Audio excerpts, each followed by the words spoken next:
नमस्कार साथियों, कैसे हैं आप सभी का हमारे YouTube चैनल जतन इन होम एकेडमी यानी जिया में हार्दिक स्वागत है, अभिनंदन है। पिछले वीडियो में हमने भारत 600 से 1000 ईस्वी के बीच में उत्तर भारत का एक महत्वपूर्ण राजवंश पुष्यभूति पढ़ा था और दक्षिण भारत के चोल, पल्लव, चालुक्य और राष्ट्रकूट राजवंशों का अध्ययन किया था। आज हम गुप्तोत्तर काल के वीडियो के द्वितीय भाग में उत्तर भारतीय राजवंशों का अध्ययन करेंगे, जैसे चौहान, चंदेल, परमार, प्रतिहार, बंगाल के पाल इत्यादि। तो आइए साथियों, सर्वप्रथम हम दिल्ली और अजमेर पर शासन करने वाले चौहान राजवंश का अध्ययन करते हैं। सर्वप्रथम इनकी उत्पत्ति के विषय में अनेकानेक मत जाहिर किए गए हैं।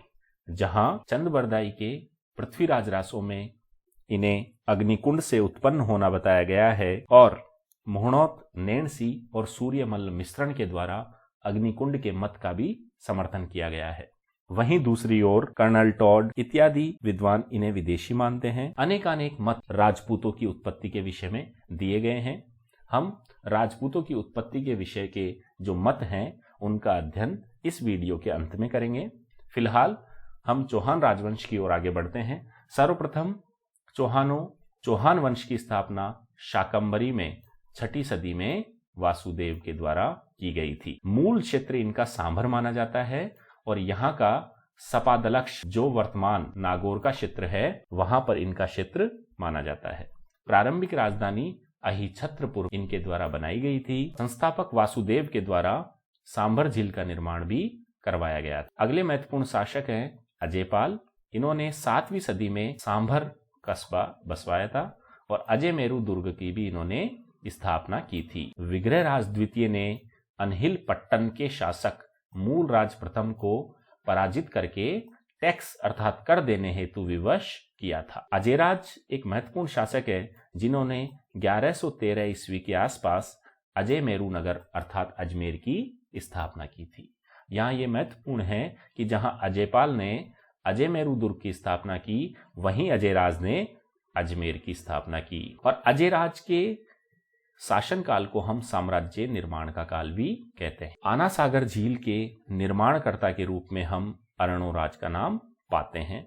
इन्होंने चंद्रा नदी को रोककर इस झील का निर्माण करवाया था। महत्वपूर्ण है कि विग्रहराज चतुर्थ, जिन्हें बीसल देव भी कहते हैं, कवि बांधव इनकी उपाधि थी। इन्होंने हरिकेली नाटक की रचना की थी। साहित्य और कला के संरक्षक होने के कारण इन्होंने ललित विग्रह के रचयिता सोमदेव को दरबार में आश्रय प्रदान किया था। इन्होंने संस्कृत पाठशाला का निर्माण भी अजमेर में किया था, जिसको कालांतर में मोहम्मद गोरी के सेनापति कुतुबुद्दीन ऐबक ने 2.5 दिन के झोपड़े में परिवर्तित कर दिया। यहाँ यह महत्वपूर्ण है कि कुछ विद्वान इसे सिर्फ 2.5 दिन के निर्माण काल का वास्ता देकर इसे 2.5 दिन के झोपड़े की संज्ञा देते हैं, किंतु वास्तविकता यह है कि यहाँ पर 2.5 दिन का उर्स लगने के कारण इसे 2.5 दिन का झोपड़ा कहते हैं। यही विग्रहराज चतुर्थ टोंक जिले में विसलपुर बांध का निर्माणकर्ता भी माना जाता है। इसी के काल को हम चौहान वंश का स्वर्ण काल भी कहते हैं। अगला महत्वपूर्ण और चौहान वंश का सबसे प्रतापी राजा था पृथ्वीराज तृतीय, जिसे हम राय पिथोरा भी कहते हैं। इनकी उपाधि थी दलपुंगल अर्थात युद्धों में विजेता। अंतिम शासक चौहान वंश का ये माने जाते हैं और 1182 ईस्वी में महोबा के युद्ध में चंदेल शासक परमर्दी देव को हराकर उनके सेनापति आलह उदल को इन्होंने मार गिराया। किंतु इनकी वीरता और शौर्य से प्रभावित होने के कारण इन्होंने आल्हा व उदल की मूर्तियां अपने राजमहल के सामने हाथी पर सवार निर्मित करवाई। पृथ्वीराज तृतीय के समय में ही सन 1191 में तराइन का प्रथम युद्ध होता है मोहम्मद गोरी के साथ और इसी युद्ध में पृथ्वीराज तृतीय ने अपने शौर्य का परिचय देते हुए गोरी को पराजित कराया। किंतु 1192 ईस्वी में तराइन के द्वितीय युद्ध में मोहम्मद गोरी से पृथ्वीराज तृतीय पराजित होते हैं और इसके पश्चात बंदी बनाए गए और बाद में चौहान वंश का खात्मा यहाँ पर हो जाता है। पृथ्वीराज तृतीय के दरबारी कवि चंदबरदाई ने पृथ्वीराज रासो लिखा था और यह पृथ्वीराज रासो हिंदी भाषा का प्रथम महाकाव्य माना जाता है। एक और अन्य विद्वान थे जयानक, जिन्होंने पृथ्वीराज विजय लिखा। इन दोनों ग्रंथों के माध्यम से हमें चौहान वंश के बारे में अति महत्वपूर्ण जानकारी हासिल होती है। यहीं पर हमारा चौहान वंश समाप्त होता है। अब इसके पश्चात प्रतिहार वंश को हम पढ़ेंगे। प्रतिहार वंशों का मूल समय 8वीं से 10वीं सदी माना जाता है। इनके इतिहास को जानने का स्रोत राजा भोज की ग्वालियर प्रशस्ति है और उद्योतन सूरी की कुवलयमाला ग्रंथ माना जाता है। चंदबरदाई के पृथ्वीराज रासो के अनुसार परमार, प्रतिहार, चालुक्य और चौहान अग्निकुंड से उत्पन्न हुए थे, जो कि आबू पर्वत पर वशिष्ठ मुनि के यज्ञ का परिणाम थे। और इन चारों में ही हम प्रतिहारों को भी पाते हैं। ऐसा मानते हैं कि इन चारों में सर्वाधिक प्रताप या सर्वाधिक प्रसिद्ध राजवंश प्रतिहार राजवंश माना गया था। इनका प्रारंभिक केंद्र मारवाड़ था, जिसे तत्कालीन समय में गुर्जरात्रा कहने के कारण इन्हें गुर्जर प्रतिहार कहा गया। राजस्थान में गुर्जर प्रतिहारों की 2 शाखाएं थी, मंडोर और भीनमाल। और गुर्जर प्रतिहारों में पहला जो महत्वपूर्ण शासक हम पाते हैं वह है नागभट्ट प्रथम।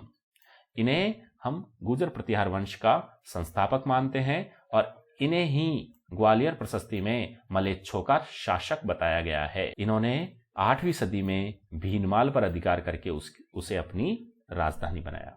अगला महत्वपूर्ण शासक है वत्सराज, जिन्होंने त्रिपक्षीय संघर्ष में पाल नरेश धर्मपाल को पराजित किया।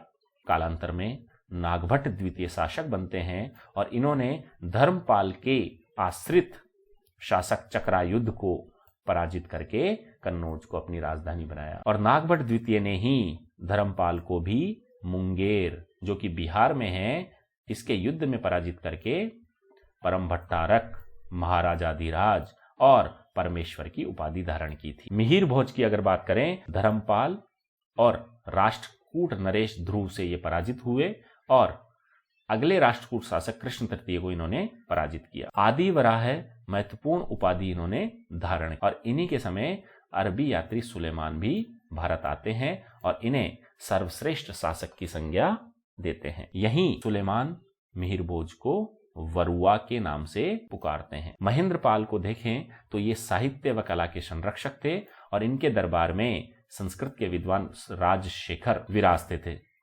इनकी कृतियां हैं काव्य मीमांसा, कर्पूर मंजरी, बाल रामायण और बाल भारत।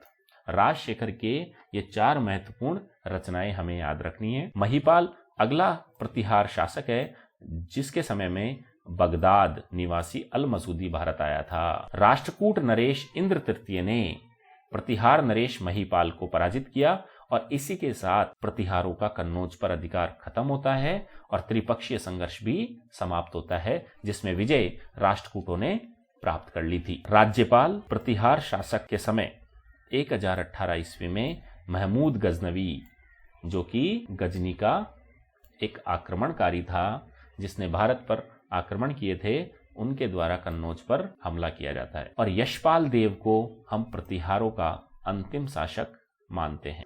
यहाँ ये मिसप्रिंट हो गया, पाल नहीं है, प्रतिहार है। अगला महत्वपूर्ण जो राजवंश हम पढ़ेंगे, जिनकी त्रिपक्षीय संघर्ष में महत्वपूर्ण भूमिका थी, वो है पाल। बंगाल में इनका शासन था। ये बौद्ध धर्मानुयायी थे। गोपाल नाम का व्यक्ति इनका संस्थापक था और गोपाल ने ही मगध के, जो कि बिहार में है, उद्यंतपुरी में उद्यंतपुरी विश्वविद्यालय की स्थापना की थी। उद्यंतपुरी विश्वविद्यालय को ही हम बिहार शरीफ के नाम से भी जानते हैं। धर्मपाल एक महत्वपूर्ण और त्रिपक्षीय संघर्ष में महत्वपूर्ण भूमिका अदा करने वाला पाल शासक था, जिसने कन्नौज के शासक इंद्रायुध को पराजित करके चक्रायुध को गद्दी पर बिठाया। सोढल कवि ने भी धर्मपाल को उत्तरापथ स्वामिन कहा है, जो कि उत्तर भारत में धर्मपाल के प्रताप को स्थापित करता है। काफी महत्वपूर्ण तथ्य है, बार बार परीक्षाओं में पूछा जाता है, विक्रमशिला विश्वविद्यालय की स्थापना किसने की? तो विक्रमशिला विश्वविद्यालय की स्थापना किसने की? धर्मपाल। इसके उपरांत देवपाल हमें पाल शासक के रूप में मिलता है, जिसको अरब यात्री सुलेमान भारत का सबसे शक्तिशाली शासक बताता है और इसी ने राजधानी को पाटलिपुत्र से बंगाल स्थानांतरित किया। पाल वंश का द्वितीय संस्थापक महिपाल प्रथम को माना जाता है। बंगाल का प्राचीन नाम हम गोड़ प्राप्त करते हैं। बंगाल में केवर्त विद्रोह कई बार परीक्षाओं में, महत्वपूर्ण परीक्षाओं में इसे पूछा जाता है कि केवर्त विद्रोह किसके समय में हुआ। तो रामपाल के समय में बंगाल में केवर्त विद्रोह हुआ था। सुलेमान जो अरब यात्री है वह पाल शासन को रुहमा अर्थात धर्म भ्रष्ट भी कहता है। महत्वपूर्ण बात यह है कि पाल वंश के समापन के पश्चात बंगाल में सेन राजवंश की स्थापना होती है और इस सेन राजवंश में हमारे लिए याद रखने योग्य यह बात है कि सेन शासक लक्ष्मण सेन के दरबार में गीत गोविंद के रचयिता जयदेव दरबार में। इसके उपरांत चालुक्यों की एक शाखा गुजरात के अनहिलवाड़ में भी थी। दोस्तों, कल पार्ट फर्स्ट वीडियो में हमने चालुक्य की 3 शाखाएं पढ़ी थी, बादामी के चालुक्य, वेंगी के चालुक्य और कल्याणी के चालुक्य। आज यहाँ पर अनहिलवाड़ के चालुक्यों की चर्चा हम करेंगे। मूलराज प्रथम यहाँ का संस्थापक था, राजधानी अनहिलवाड़ में थी। भीम प्रथम के समय में महमूद गजनवी का गुजरात पर आक्रमण होता है और भीम प्रथम के ही सेनापति विमल शाह ने, काफी महत्वपूर्ण बात है कि विमल शाह ने ही माउंट आबू पर जैन मंदिरों का निर्माण करवाया था। जयसिंह सिद्धराज के समय महत्वपूर्ण चालुक्य शासक है। जयसिंह सिद्धराज के समय कुमार चरित के रचयिता हेमचंद्र उनके दरबार में थे। भीम द्वितीय ने, चालुक्य शासक भीम द्वितीय ने मोहम्मद गोरी को 1178 ईस्वी में पराजित किया था। यह ध्यान देने योग्य बात है कि मोहम्मद गोरी को पहले भारतीय शासक जिन्होंने पराजित किया था उनका नाम था भीम द्वितीय। और अभी अभी हमने चौहानों के शासनकाल में मोहम्मद गोरी को दूसरी बार पराजित होते देखते हैं तराइन के प्रथम युद्ध में। अगला महत्वपूर्ण उत्तर भारतीय राजवंश है गहड़वाल। गोविंद चंद्र इनका इस वंश का महत्वपूर्ण शासक है और इसके दरबार में कृत्यकल्पतरु के लेखक लक्ष्मीधर निवास। जयचंद ऐतिहासिक दृष्टि से काफी महत्वपूर्ण शासक। इन्होंने 1191 और 1192 में तराइन के पहले और दूसरे युद्ध में मोहम्मद गोरी का जो आक्रमण हुआ था उसमें तटस्थ भूमिका अदा की थी। चौहानों की किसी प्रकार की सहायता जयचंद ने नहीं की थी।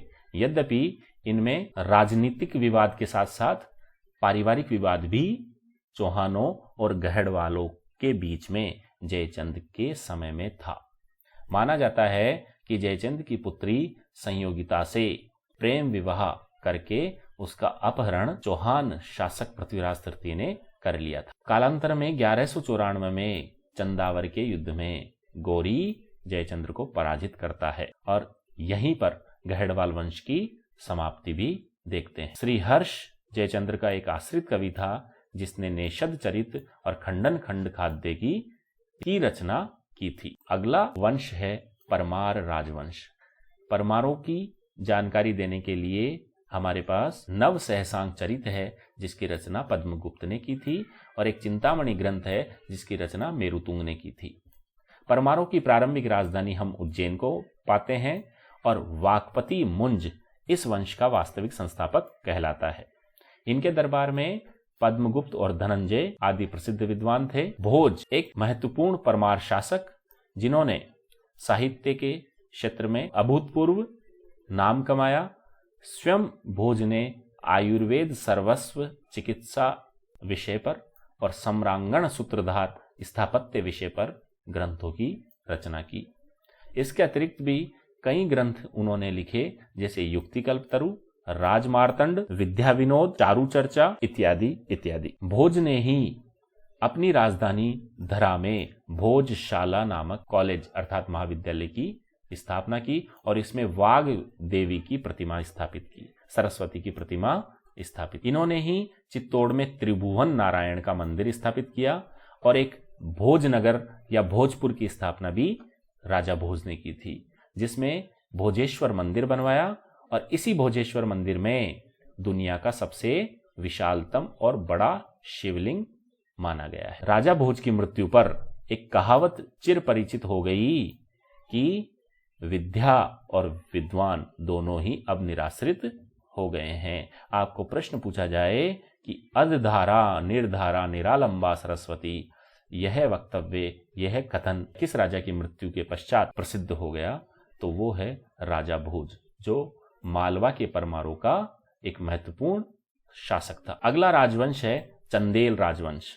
इसके कुछ साधारण फैक्ट हैं कि चंदेलों ने ही सर्वप्रथम देवनागरी लिपि का अपने लेखों में प्रयोग किया था। आरंभिक राजधानी इनकी खजुराहो थी, किंतु कालांतर में कलिंजर और महोबा इन्होंने राजधानी बनाई। नन्नुक के द्वारा स्थापित यह राजवंश है और जेजा नामक राजा के नाम पर इनके क्षेत्र बुंदेलखंड का नाम भी क्या पड़ा, जेजाक, और इसी जेजाक को जेजाक भुक्ति के नाम से कालांतर में जाना गया। खजुराहो के प्रसिद्ध विष्णु मंदिर का निर्माण चंदेल शासक यशोवर्मन के द्वारा करवाया गया था। क्योंकि खजुराहो विश्व विरासत सूची में सन 1986 में शामिल कर लिए गए हैं, तो हमारे लिए यह यशोवर्मन काफी महत्वपूर्ण हो जाता है। इसलिए हम याद रखेंगे कि खजुराहो के प्रसिद्ध मंदिर विष्णु मंदिर का निर्माण यशोवर्मन ने करवाया था। खजुराहो के मंदिरों के में चंदेल शासक धंग का नाम भी मिलता है। तो यशोवर्मन और धंग, ये दो शासक हम खजुराहो के मंदिरों के निर्माणकर्ता के रूप में याद रखें।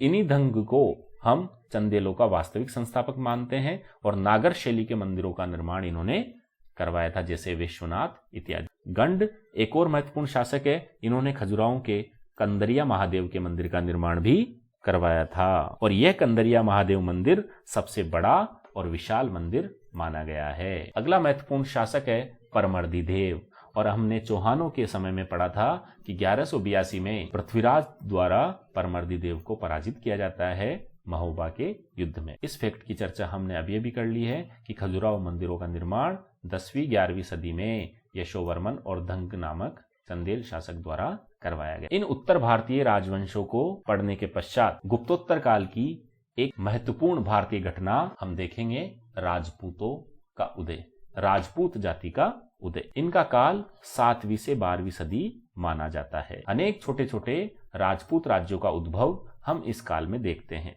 जैसे कश्मीर में करकोट भी नाम मिलता है, उत्पल और लाहौर। दूसरा है कन्नौज, जहां प्रतिहार और गहड़वाल हमें देखने को मिलता। दिल्ली और अजमेर, यहाँ पर तोमर चौहानों ने शासन स्थापित किया। पहले तोमरों ने किया और फिर उसके बाद चौहानों ने शासन कायम। उसके बाद है त्रिपुरी, जहां कलचुरी ने शासन किया।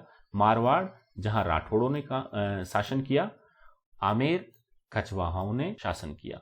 अन्य राजपूत राज्यों को हमने अपने वीडियो में पढ़ा है, जैसे बंगाल में पाल और सेन, अजमेर में चौहान, बुंदेलखंड में चंदेल और गुजरात में चालुक्य। इनकी चर्चा हमने अभी अभी वीडियो में कर ली है।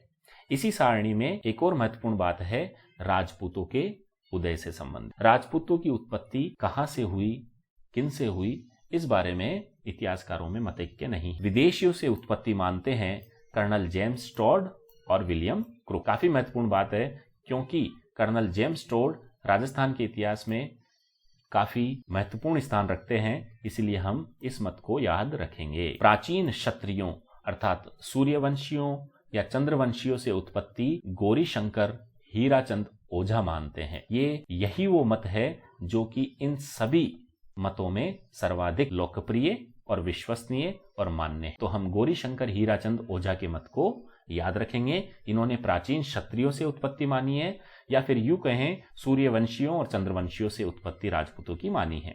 और इसी मत का समर्थन डॉक्टर दशरथ शर्मा ने भी किया है। मिश्रित जातियों से उत्पत्ति V.A. स्मिथ ने मानी है, विंसेंट आर्थर स्मिथ। अग्निकुंड से राजपूतों की उत्पत्ति मानने में चंदबरदाई, जिन्होंने पृथ्वीराज रासो लिखा है, मूर्णोत नैणसी, जिन्होंने नैणसीरी ख्यात लिखी है, और सूर्यमल मिश्रण, जिन्होंने वंश भास्कर की रचना की थी। यह भी काफी महत्वपूर्ण तथ्य है। ब्राह्मण वंश से डॉक्टर गोपीनाथ शर्मा और D.R. भंडारकर ने माना है। वैदिक आर्यों से C.V. वेद ने राजपूतों की उत्पत्ति मानी है।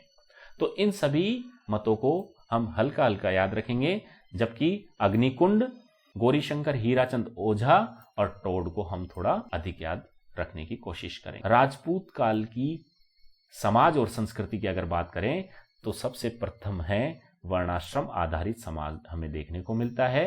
अछूतों का अस्तित्व देखने को मिलता है। इस समय में भेदभाव भारत में उत्पन्न हो गया था। बहुपत्नित्व प्रथा हमें देखने को मिलती है। सती प्रथा का प्रचलन मिलता है, क्योंकि यहाँ पर पुनर्विवाह को मान्यता नहीं दी गई थी, इसलिए या तो स्त्री विधवा रहती थी या फिर सती होकर अपने वैवाहिक जीवन को समाप्त करती थी। बाल विवाह का प्रचलन हमें देखने को मिलता है। दास प्रथा राजपूत काल में विद्यमान थी। मंदिरों में कन्याएं दान करने की जो प्रथा है देवदासी, वो भी हमें देखने को मिलती है। वेश्यागमन या वेश्यावृत्ति की प्रथा भी हमें देखने को मिलती है। तलाक का अधिकार यहाँ पर स्त्रियों को प्राप्त नहीं था। तो इस प्रकार हम ये देखते हैं कि मध्यकाल में जो बुराइयां सुदृढ़ रूप से स्थापित होने वाली थी, उनका बीज इस काल में बोया जा चुका था। नेक्स्ट पॉइंट है राजपूत काल का धर्म। धर्म की बात करें तो हिंदू धर्म के पुनरोदय का काल हम इसे मानते हैं। यद्यपि जैन और बौद्ध धर्म को भी इसमें आश्रय मिला। शंकराचार्य ने अद्वैतवाद का मत दिया और रामानुजाचार्य ने विशिष्टाद्वैतवाद का मत दिया। हम इन धार्मिक मतों को आने वाले वीडियो में भक्ति और सूफी आंदोलन के वीडियो में विस्तार से पढ़ेंगे। अवतारवाद को मान्यता राजपूत काल में मिल चुकी थी और बौद्ध धर्म में हमें वज्रयान का उदय भी देखने को मिलता है। और इसी के साथ बौद्ध भिक्षुओं में हमें राजपूत काल में विलासिता और भ्रष्टाचार के अवगुण देखने को मिलते हैं। राजपूत काल में हमें स्थापत्य के क्षेत्र में 3 प्रमुख कला देखने को मिलती है, नागर शैली, द्रविड़ शैली और बेसर शैली। नागर शैली को हम सर्वप्रथम देखें तो इसके शिखरों का आकार कोणाकार था और द्रविड़ शैली के शिखर का आकार पिरामिडाकार था, जबकि बेसर शैली के शिखर का आकार गोलाकार। यहाँ बेसर शैली के 2 नाम भी मिलते हैं, चालुक्य शैली या मिश्रित शैली, क्योंकि कुछ विशेषताएं नागर की और कुछ विशेषताएं द्रविड़ की हमें बेसर शैली में देखने को मिलती है, इसीलिए हम इसे मिश्रित शैली भी कहते हैं। क्षेत्र की अगर बात करें तीनों कलाओं में तो नागर शैली का क्षेत्र उत्तरी भारत था, जबकि द्रविड़ शैली का क्षेत्र दक्षिणतम भाग था, अर्थात बीच में विंध्याचल पर्वत से लेकर कृष्णा नदी तक अर्थात दक्कन का भाग बेसर शैली का माना जाता है। कला में नागर शैली में हमें मंदिरों के भाग के रूप में गर्भगृह, अंतराल, मंडप और अर्धमंडप से देखने को मिलते हैं, जबकि द्रविड़ शैली में गोपुरम एक अतिरिक्त विशेषता देखने को मिलती है जो कि मंदिरों के विशालतम द्वार थे। इसके अतिरिक्त गर्भगृह, मंडप, नंदी मंडप और प्राकार भी प्रमुख विशेषताएं द्रविड़ शैली के मंदिरों की मानी जाती है। यहाँ बेसर शैली की बात करें तो यहाँ पर विमान, शिखर छोटे थे, फैले हुए कलश थे, मूर्तियों की यहाँ पे हमें अधिकता मिलती है और मूर्तियों को ज्यादा सजाने की अर्थात अलंकरण परंपरा भी हमें यहाँ के मंदिरों में देखने को मिलती है। संरक्षक की बात करें तो नागर शैली को सबसे ज्यादा बढ़ावा परमार प्रतिहारों ने दिया, जबकि द्रविड़ को पल्लव, चोल, राष्ट्रकूट तथा पांडे शासकों ने दिया। बेसर शैली को मान्यता या बेसर शैली को बढ़ावा देने का कार्य चालुक्य शासकों ने किया था। तो दोस्तों, यहीं पर हमारा गुप्तोत्तर काल पार्ट 2 वीडियो समाप्त होता है। हमने उत्तर भारत के राजवंशों और दक्षिण भारत के राजवंशों को सूक्ष्म दृष्टि से देखने की कोशिश की है। फिर भी अगर किसी प्रकार की कमी हो तो आप हमें कमेंट बॉक्स के माध्यम से या दी हुई ईमेल आईडी के माध्यम से जरूर बताइएगा। आपके सुझावों के बगैर हम अपने वीडियो को सर्वोत्तम नहीं बना सकते हैं। इंतजार रहिएगा आपकी प्रशंसा का, आपके सुझावों का। तो दोस्तों, बहुत बहुत धन्यवाद वीडियो देखने के लिए। आप इसे ज्यादा से ज्यादा शेयर करें और चैनल को सब्सक्राइब करें। धन्यवाद।